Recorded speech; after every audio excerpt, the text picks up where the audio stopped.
Welcome to the Education and Empowerment Podcast. In this show, our hosts explore success and advancement through education by interviewing today's top leaders in the fields of education, business, and technology in order to provide insight into what it really takes to succeed. This show is brought to you by ForStay, a SaaS-enabled online booking marketplace for student and intern housing. ForStay provides turnkey, all-in-one, cloud-based accommodation software solutions for colleges, universities, and organizations. Learn more at offcampus.forstay.com and landlords.forstay.com. All right, let's get into the show.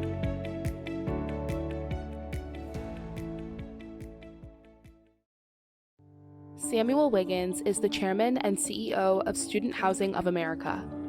He is also Chief Executive Officer for Wiggins Advisory and the chairman of the Northern Virginia Black Chamber of Commerce.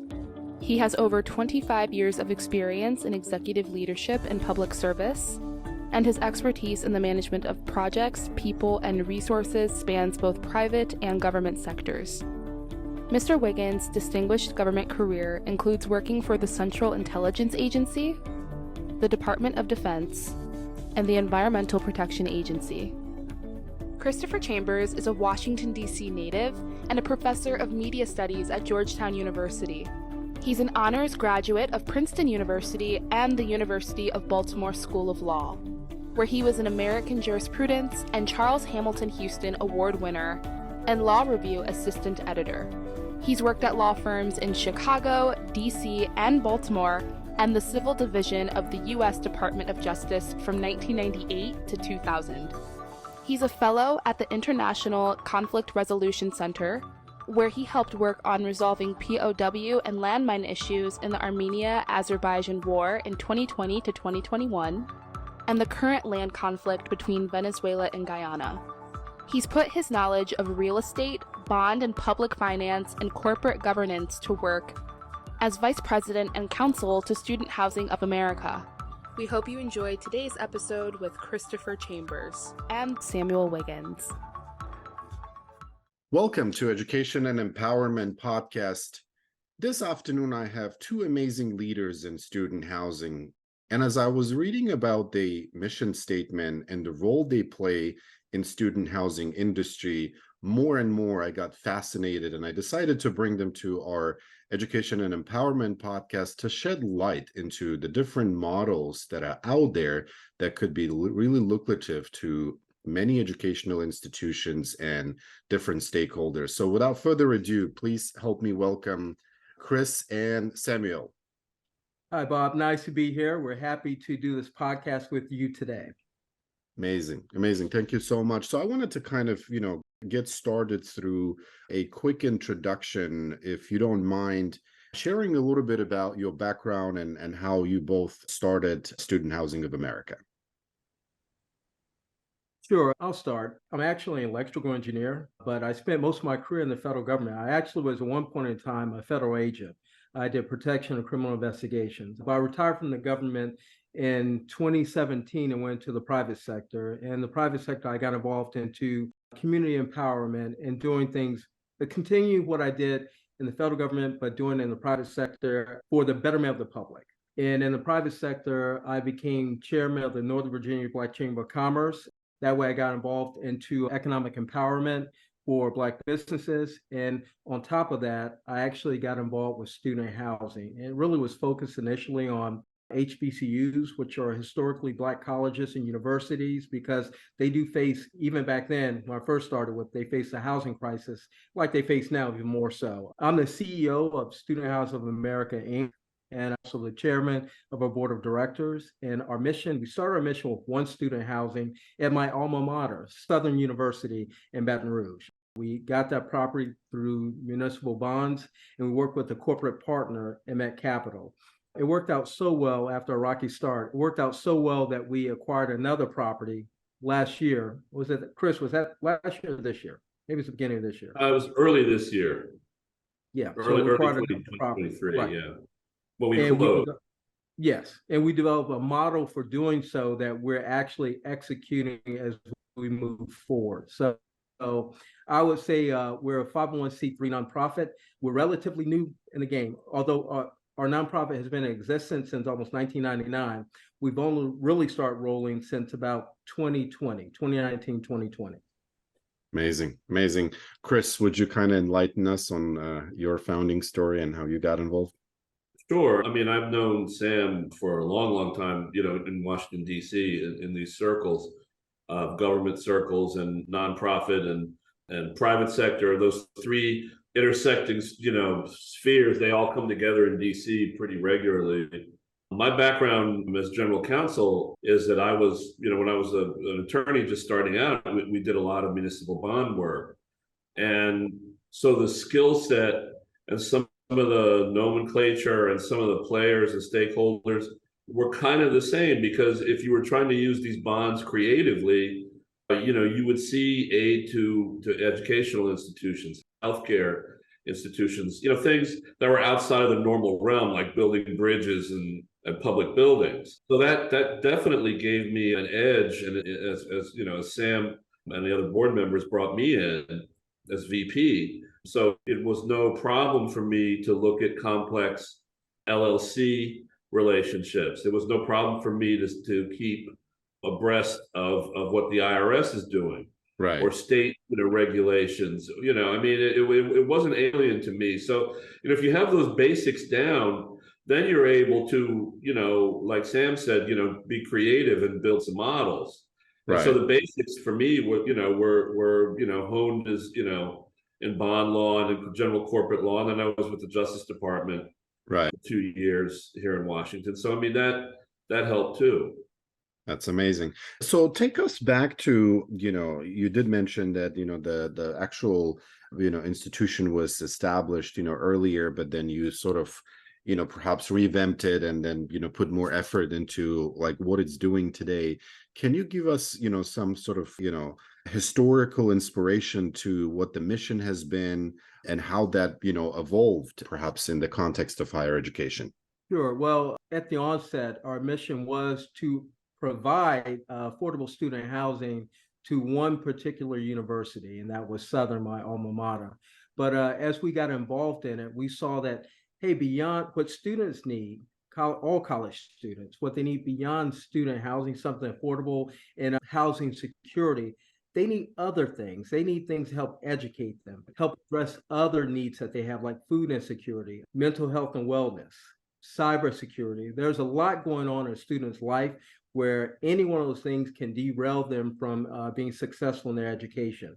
Right. And when we had our group of students, our initial property, we saw that, hey, we talked to them. With student housing property, it's more than just you're doing more than just renting, almost like family. They need constant tender love and care, so to speak. So we assessed their needs. We thought, hey, you know what? There's more that we can do.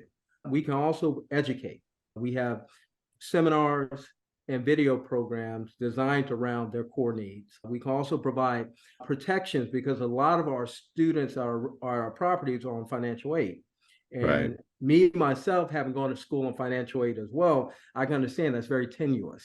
Right. So sometimes the money's there, sometimes it's not. So we want to provide some means to protect them. Like if the financial aid is late, we can provide them rent protection. Hey, if they're doing the right thing, they're paying their rent, then, hey, we can provide good credit reporting. So those are layers that we added to what we're doing, to our mission, to right. the point where we're at now. We're more than just like a student housing owner. We are a student supporter. We are student mentors. We're student, almost like caregivers in terms of a holistic approach to their success. From the time they come into school to the time they walk out that door with that diploma, we want to be there pushing them on. That's amazing. That's amazing. Chris, do you want to add anything to that? Well, yeah. If you think about what Sam said, I mean, us to have our 501c3, we can't just be doing deals and pushing money around and building a dorm on campus or rehabbing an apartment complex off campus. We have to be doing other things. Right. And, in addition to, finding, affordable housing for these people, some of them adults, some of them kids, some of them are under 18, they're going off for the first time. So all those services that you heard him talk about, I mean, that serves our charitable purpose. Exactly. It's really a no-brainer. The other thing, if you think about it, we're student centered.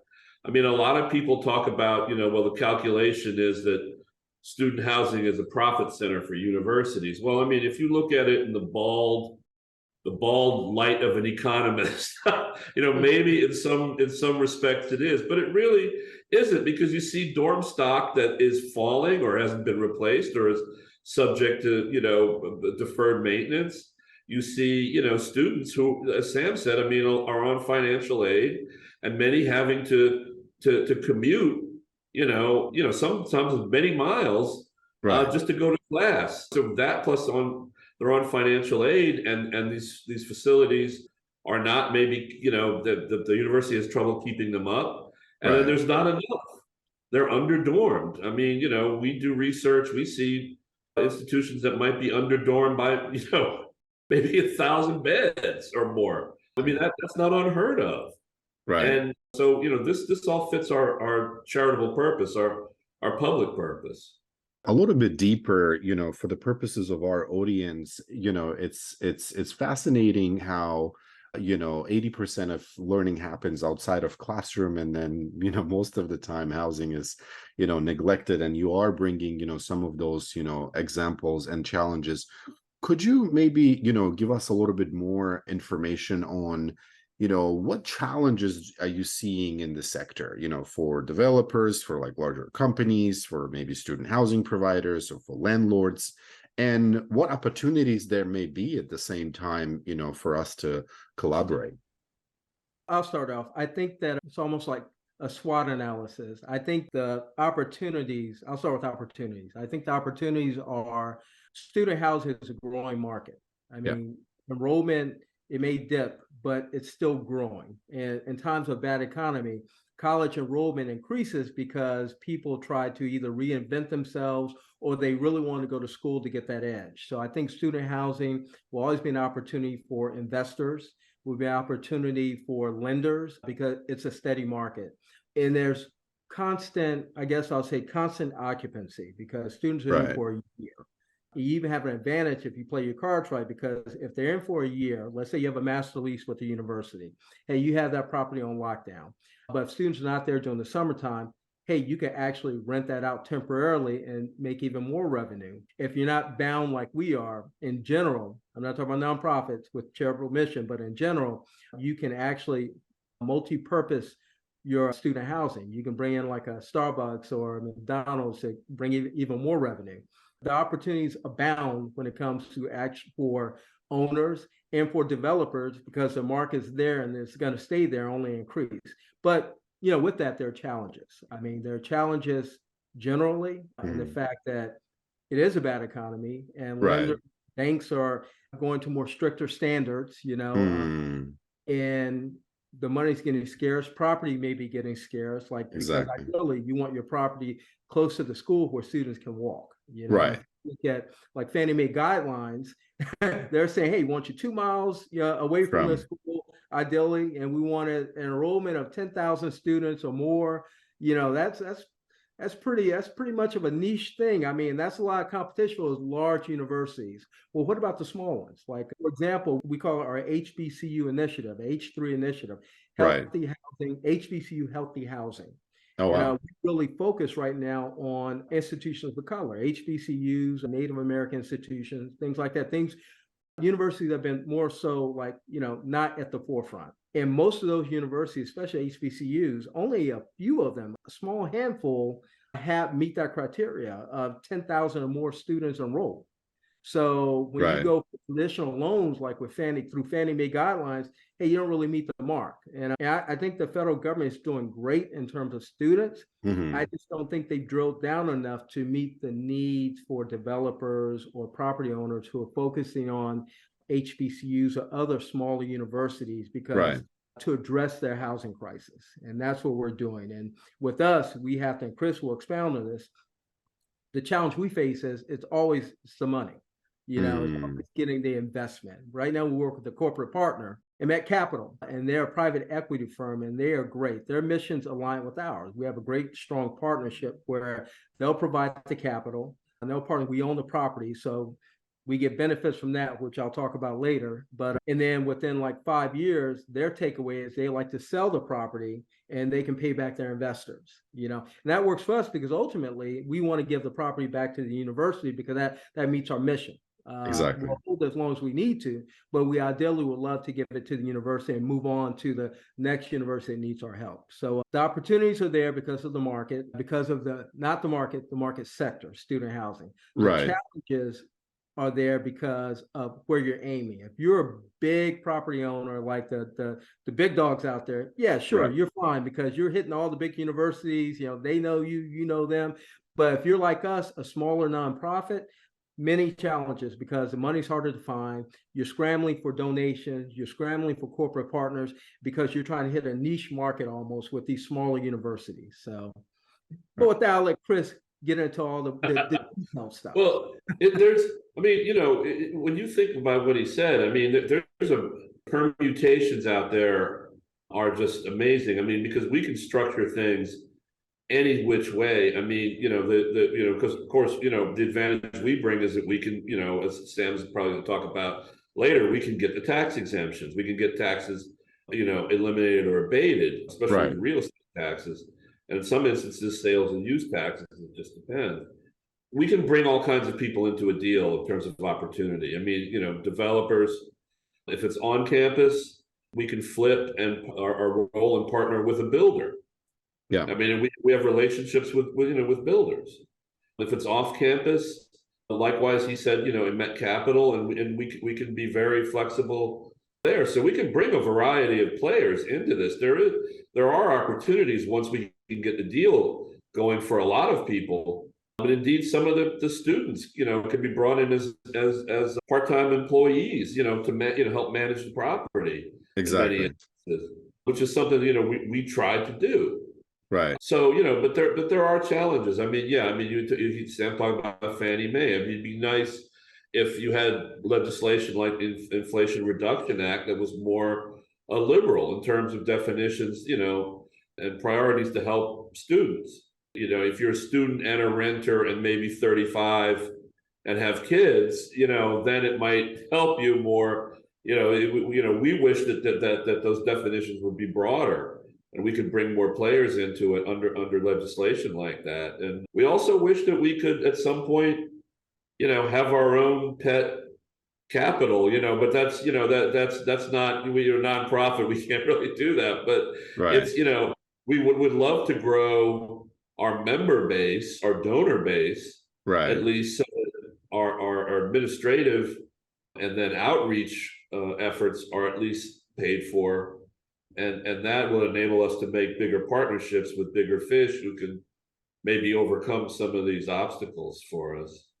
Well, I was going to add this. Chris hit a very good point. We do try to offer all things to a university. When we do outreach to a university, we do provide like off-campus solutions with our current corporate partner. We provide on-campus solutions because we do with developers as well. We also have another corporate partner, it's a Black-owned business called Block, and they provide modular quick housing. So we offer a remedy of solutions to a university. And the main objective for us is not only the rising tide raises all ships, but we can get to put our programs in place. So no matter what we're offering, we're going to put programs on top of that. We're even going to offer those programs to the university for their dorms and just for their general use, because that's our mission. That's what we want to do. And we're passionate about it.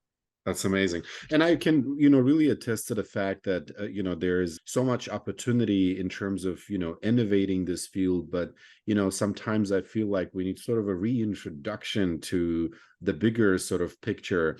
I was hoping, for the purpose of our, general education and empowerment of our, audience and perhaps, the topic that we're exploring, could you speak maybe a little bit more about the role of, Student Housing of America as a model, sort of business in this industry and in this, segment, and, your unique sort of business relationships. If you were to sort of bring more people to do what you are doing, what role does organization like, Student Housing of America play, in addressing the bigger topic of like creating affordable housing for students? So I think our role is seminal. The way we operate, we're a nonprofit, and being a nonprofit is everything. And also, we're mission oriented as a nonprofit. Right. And I think with student housing, especially to catch all of the universities and to address a national need for more affordable and better housing for students, Mm-hmm. it has to be more of a mission oriented motive. Right now, I see like on, I guess, the federal and national level, it's kind of economically based, which of course it has to be. But when you have organizations moving just for profit, there'll be a lot of universities that fall by the wayside. When you have a model like us, a nonprofit with a mission, and we also have, along with the 501c3, we have a model that we use to maximize profits. Well, when you minimize costs, I'll put it that way, you minimize costs through being a nonprofit, where we have the tax exemptions on the federal and state level, and sometimes even sales tax exemptions, you can apply that money back to your programs. And also makes it more, there's a bigger incentive for corporate partners to join you in your mission, because they might have a like-minded mission like you met, but they also see that, hey, there's a profit to be made here. We can do a twofer. We can help universities and students, and then we can also make money on top of the investment. So, because to be honest, if it's just about the mission, we might get donations, but we might not get the partnerships we need to really thrive. So the main thing for us as a nonprofit, which we can only speak to, is we have a model that we developed that I'm gonna let Chris expound on, where we can provide incentives to our corporate partners, pass those incentives or money or the savings or the programs onto our students in terms of affordable housing, as well as onto our partner universities. That's the hugest difference for sure. That's, like when you think about it, it definitely, helps an educational institution to like actually stand out and create more affordable, programming. Chris, did you want to add anything to this? Yes, I mean, if you think about it, I mean, we're either a dream general contractor or a dream subcontractor. I mean, we can almost be like an entity that you can organize a solution or a deal around. Right. Or we can be an organization that you can kind of sub something existing project to. I mean, we're flexible. Right. So, bigger universities, I mean, if you're let's say an urban university or a rural university, but you're huge, if you're Columbia and you need affordable housing, we probably could find a niche in there for other players to build something like that. If you're out in the countryside, you're at Texas A&M, I'm talking about big, universities, likewise, and this also applies to on campus. We could create that kind of an entity through our LLCs and joint ventures that can provide, kind of a lower cost and more, palatable, PR wise, because we are a nonprofit entity that can come in and, build these dorms, with the expertise of developers that will partner with us, and and they get the PR value. They get some tax savings, and then down the line there's going to be a payoff. Right. It is an investment. I mean, let's face it, it's not a hit it and quit it thing, but it is an investment for them. But it's a good investment, and so we can be used as a sub. We can be used as almost a prime that you can build a deal around. We offer that flexibility to people. That's great. And what I'm hearing from both of you is that, there's certainly lots of, ways to do things, and perhaps, for, standardization sort of, sake of word, here we always known about one way of doing, business. And then, models like Student Housing of America are certainly, exploring and helping unlock some of other opportunities that may not be there that, both of you describe. And I'm really fascinated about it. I'm wondering though, if you, again, because you are in sort of such a unique way and such a unique place in student housing, are you seeing any other, innovative approaches that hasn't been talked about in general that you want to share? I think we are the most innovative, but Sam probably's got examples. Well, I think we're the wave of the future where, we operate through like joint ventures where we're the controlling interest. Therefore, we apply the tax breaks that we inherently have. We apply to any project we're a part of. But I've seen other cases, And I'll drill down again on HBCUs. They have the greatest need in terms of housing, but they also have some unique things. For example, they have money associated with land grants with USDA. They have access to cash. So they can pretty much like use that money to renovate, to acquire new property, to do whatever they want for the betterment of their students. And that's a draw, I think, to developers. And I've seen one case where you have a developer who basically approached an HBCU and say, hey, look, I will renovate your properties. I'll even build wherever you want. Charge you the market rate for it because, I have to for me to make a profit. Right. But you can turn around either through, you can get a cheaper loan through the USDA, through the federal government. You have access to cheap cash. Correct. And then we can keep this relationship as long as you want because I'm on your property, it's a land lease. But at the end of that term, hey, guess what? I'll sell you that property for $1. So everyone gets a benefit from it. That developer gets money because that organization or that company is charging at the market rate. But in the end, the school gets like almost like a brand new facility. Well, relatively speaking, in terms of, school and aging properties and such, at the end of that, for like $1, all the work's done for them. And it's even managed for them. I've seen that many times. And I think that's super beneficial. But I don't think anything beats the model that we're offering especially in today's economy. Right. Chris?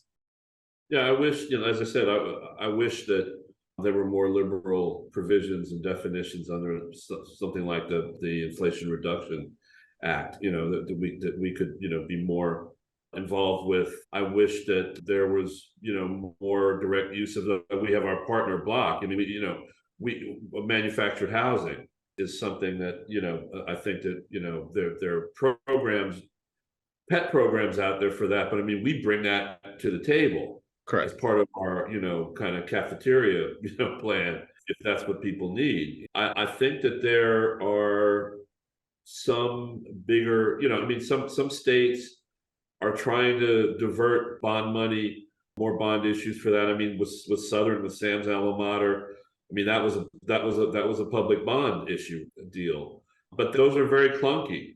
Right. And, you got to defease the bonds after a while. I mean, it's a 1990s solution for a 2023 problem that we have. And it's not, and indeed, a lot of times it benefits because it has to, say, a whole class of universities. So if you have an HBCU that's part of a state system, the whole state system's got to drink out of that well. You can't just divert one straw to the HBCU, so the bond thing is a little clunky, but I can't think of anything that's more innovative than what we're doing. I really don't. And I think that because of our flexibility, we could grow that to a larger institution and provide partnerships with, bigger developers, with landlords, on rehabbing properties, existing properties, or building new ones. And that's on or off campus.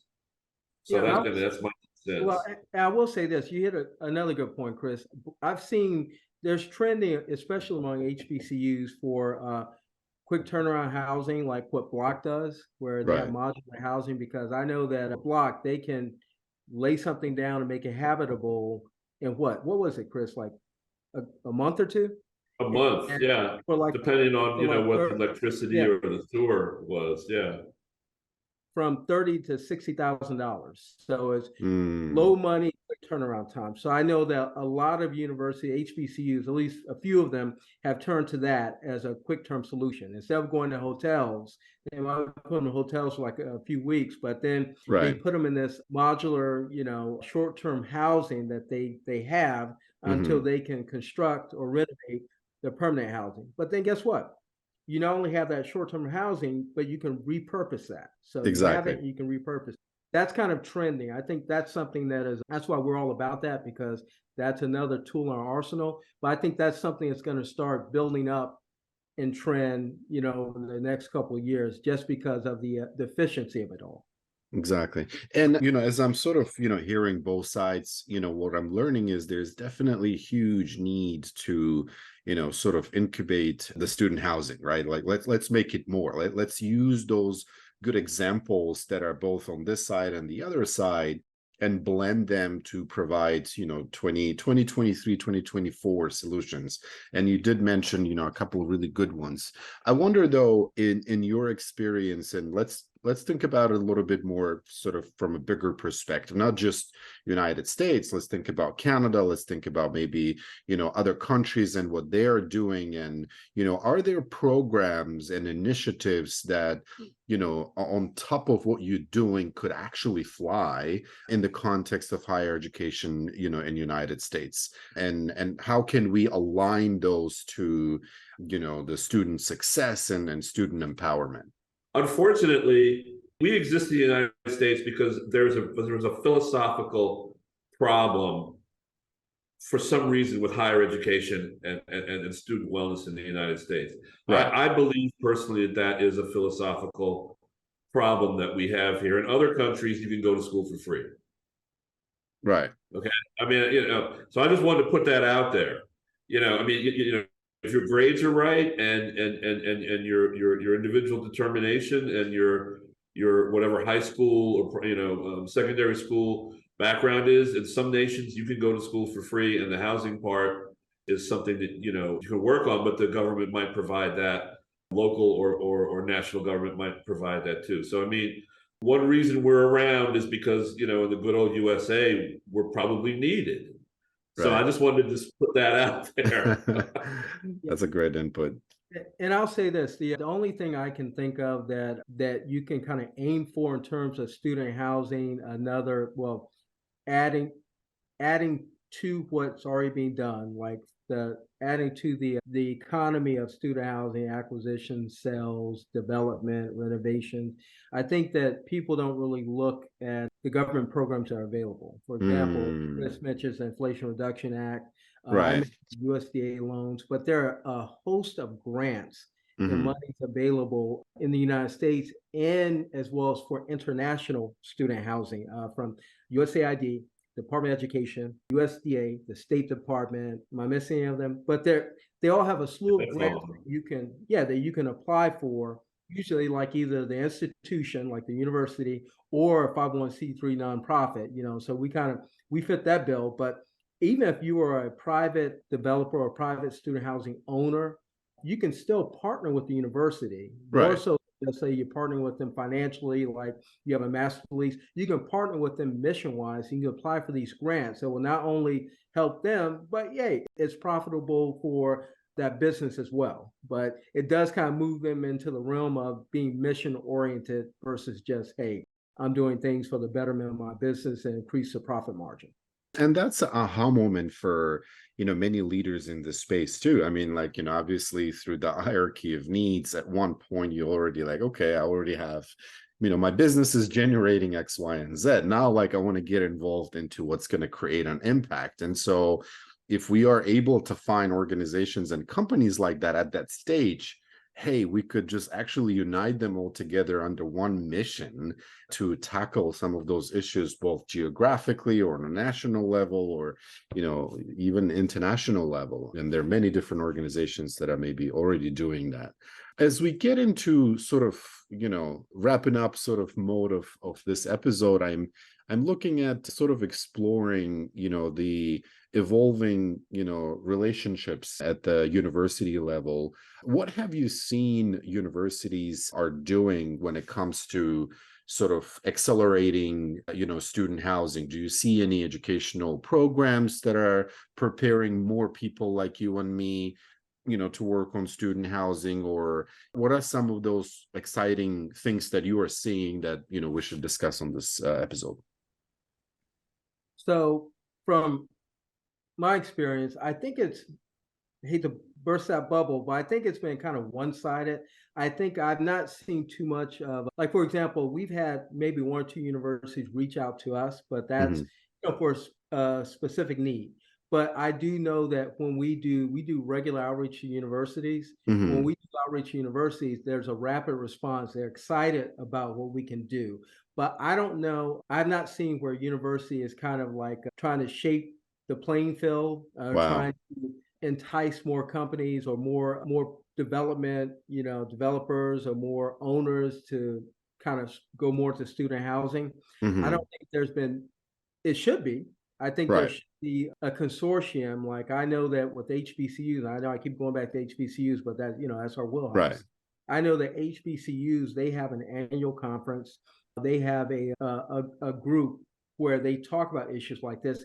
But student housing really has not been at the forefront in the sense like, hey, what can we do to prepare for the future? What can we do to increase like external involvement in student housing? I'm not seeing it yet, but I do see that they jump right in when you bring the matter to them. And as far as like actual partnerships, and hand in hand with our universities, we've talked from issues like, hey, what we can do for them on campus to Right. security at our properties. And, we consider our properties their properties. And it's a good dialogue we have when the issue happens, because in student housing, issues always happen. And Right. our focus, sometimes we're in an economic area where it might be problematic, and we with the university to solve those problems. So it's a close relationship once you establish it, but usually it's us doing the outreach to establish a relationship and not vice versa.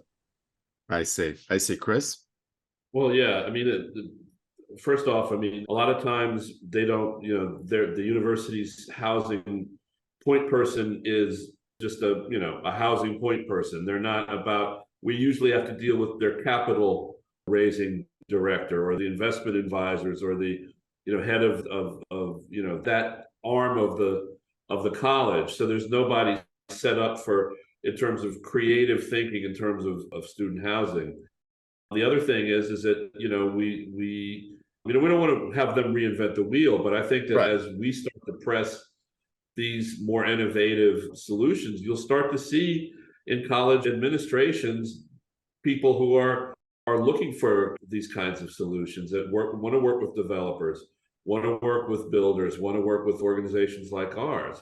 Secondly, I wanted to go back to something you said about international partnerships, et cetera. I mean, depending on the charter of the university, you can set up, like a project like ours off campus, and it's just for foreign students. Unless the charter says you can't jumble that or discriminate. I mean, universities do that all the time. So I mean, we have the flexibility to do that too, Right. either on or off campus. And I think that as we try to press more sophisticated kinds of creative kinds of solutions, you'll see the universities pick that up too. And I think that the students are probably going to, and parents would probably try to clamor for that as well on a very basic level. I mean, we don't lobby or market, but we would come to people and say, you have a huge part of your student body commuting 30 miles. I mean, that's why are you doing that? Right. You talk to these big hotel chains who want to lobby you into being steady customers. You don't need to do that. Right. Talk to us. I mean, I think that's the kind of thinking that we want to try to get into their heads.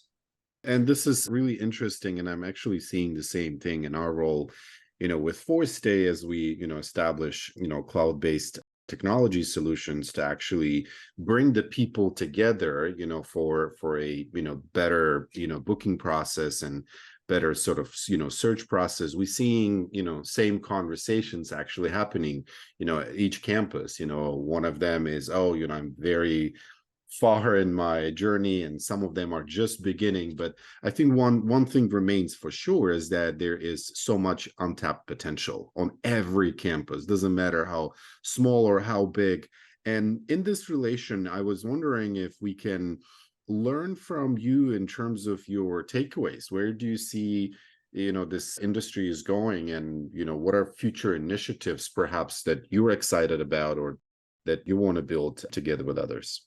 Personally, I think the industry is going towards a more mission-based focus. I know that we're Student Housing of America. We're part of the NMHC, National Multifamily Housing Council. And one of the things they're doing and that we support is they're trying to lobby Fannie Mae, Freddie Mac, federal government, FA, to kind of change the rules to make it, to have a a clause there, not a clause, but to have it in there where there's a mission-based aspect when you apply Right. for so that organizations like us, and if we don't meet all the criteria on just a raw data side, the stat side, we have a mission, and that mission Right. accounts for a lot and should mean something. So it's sort of the way that colleges have changed their admission standards. Like before, it's just straight up ACT or SAT score, Right. grades. Now they say, hey, what's your story? So I think that's what the future is going to be, especially when you have more and more competition. Student housing is such a boom market that it's sort of like the gold rush. Everybody's jumping into it now. Right. And then when you have the high power competition, Mhm. then that just leaves, it's going to leave the outliers. When you go for those outliers, you got to have a story. Or even when you go for the large universities, the bells of the ball, hey, they're going to be, what's your story? What are you doing for us? So I think that's the future for student housing as Right. it gets more and more intense. And I think we fit right into that future. So That's amazing. That's amazing. Okay. I'm really excited. Everything knows by SHA. The future is SHA. That's Yeah. right. That's great. That's great. Chris, you want Well, to? I mean, it is. I mean, we're trying to develop models that be duplicated, not ripped off, but duplicated, maybe with us involved in it. And I think that's readily transferable to elderly affordable housing, to workforce housing. I mean, because a lot of municipalities are looking for that right now. They don't want to create public housing projects and call that affordable housing. That's not the same thing. Yeah. They want to create, workforce housing. They want to be able to have elderly people have a place, in an integrated kind of community. And I think that, you can start to build from that. And again, and my hope is that, this model that has been out there, this old model where, I'm a university president, I go pick up the phone and I call up the chairman of the board of Days Inn and say, hey, what can you do for me? I mean, I would like to see those days gone. I really would. I mean, I bear no ill will to hotel chains. I mean, they do what they do, and they're important, but I don't think they should be in the student housing business. I really don't. And I think that, hopefully our model can kind of shake that foundation and provide something, because these kids need a stable home, if you will, Right. because that's where the learning and the acclimation, the cultural acclimation and the learning is going to come from, as you said, starting out. Philanthropy should be a big part. We need to have more philanthropy in student housing. I see a lot is really just based on the numbers and money. That's why a lot of these companies are involved, because it's big money. But we need more philanthropy. We need more organizations like the Bezos of the world or the Googles, to come in, and if they want to do right, they want to do, commit to their ESGs. Hey, they're coming and helping organizations like us to do our mission, because we're not looking at the profit from revenue from the properties we own. We're looking at money that we apply to our programs. And, most of our money, our funding comes from external donations, which is never enough. As you well know, it's never enough. So Right. As I was pondering, as I was preparing for this episode, it's interesting how my, thought process, evolved from, Student Housing of America could be the catalyst for, actually incepting masters in student housing. It's like, okay, is there student housing degree? So I look it up, and there's just masters in housing and residence and this and that. Wow. And then, okay, is there an accelerator? If I wanted to become like a really good expert in student housing and understand this and be on top of it, like, is there an accelerator? So I start looking up. There is none. It's like, okay, Student Housing of America and 4State should establish this partnership. So there's a lot of opportunities to build the industry and build sort of parts of the industry to provocate and to actually engage larger stakeholders to provide the talent required for us to continue to elaborate on these missions that we are missioning, because the mission could always and almost needs to be alive people, with resources, with the infrastructure. And so the more people we have, the more competitive this industry will get. And I think this is a great conclusion for our episode. I really thank you for both of your time and contributions. This has been really interesting. And before we go, what's the best way to contact you if people want to say hello or learn about what you're doing? Well, we have platforms on all social medias. You can find us on LinkedIn, you can find us on Twitter, Facebook, even Instagram. You can also go to our website, www.studenthousingofamerica.org. I know that's long, and you can find us there. Any other ways to reach us, Chris? I think those are the best. I think that's it. Yeah, you covered it. Yep. Please reach out. If you're watching this podcast, hey, reach out to us. Let us know you're there. Look for us on LinkedIn. We're very active, and we're looking for your help and your support. That's amazing. Thank you so much for the opportunity to learn from you. And thank you for joining us on this wonderful episode with Chris and Samuel. This has been Education and Empowerment Podcast. Stay tuned for more enlightening conversations. And don't forget to subscribe and review our podcast. Any feedback, any inquiries, please, feel free to reach out to us. Learn more about ForceDay on forceday.com or about.forceday.com. Until further conversations, I thank you for your time. Thank you for having us. Take care. Thank you. We hope you've enjoyed this episode of the Education and Empowerment Podcast. This show is brought to you by ForceDay, a SaaS-enabled online booking marketplace for student and intern housing. ForceDay provides turnkey, all-in-one cloud-based accommodation software solutions for colleges, universities, and organizations. Learn more at offcampus.forceday.com and landlords.forceday.com.